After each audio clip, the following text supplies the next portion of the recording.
Hi hello అందరూ ఎలా ఉన్నారండి? బాగున్నారా? నేను కూడా బాగున్నానండి. ఈరోజైతే 2 మినిట్స్లో రెడీ అయిపోయే చట్నీ అండి ఇది. దీనికి కావాల్సింది ఎండుమిర్చి, తెల్లగడ్డ, ఉప్పు ఇంతే అండి.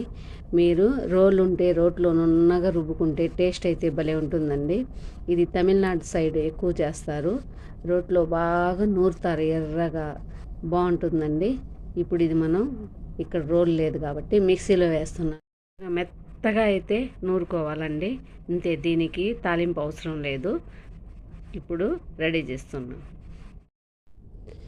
ఇప్పుడైతే కొద్దిగా వాటర్ పోసేసి మెత్తగా మిక్సీ పట్టేసుకుంటున్నానండి. ఇలా మెత్తగా కుట్టుకోవాలండి.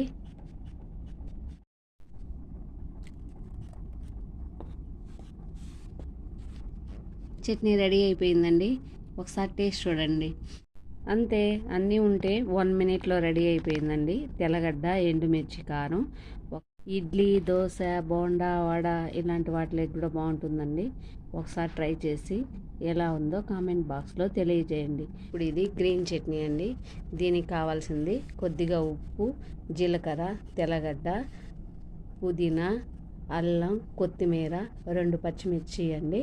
ఇంతే, దీంతో గ్రీన్ చట్నీ చేసుకోవచ్చండి. ఇది కూడా ఇడ్లీ, దోశ, వడ, తర్వాత వచ్చి బోండాలు వాటికన్నిటికీ బాగుంటుంది.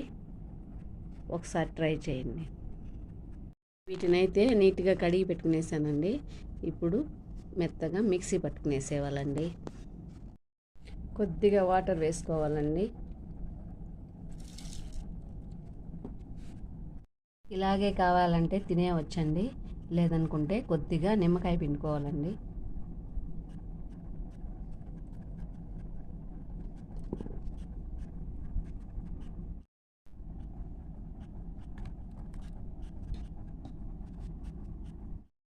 అంతే, గ్రీన్ చట్నీ రెడీ అయిపోయిందండి.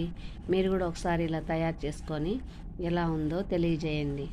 చూసారా ఎంత కలర్ఫుల్గా ఉన్నాయో? ఎండుమిర్చి, తెల్లగడ్డ, కారం, గ్రీన్ చట్నీ. మీరు కూడా ఇలా తయారు చేసుకొని ఎలా ఉందో కామెంట్ బాక్స్లో తెలియజేయండి.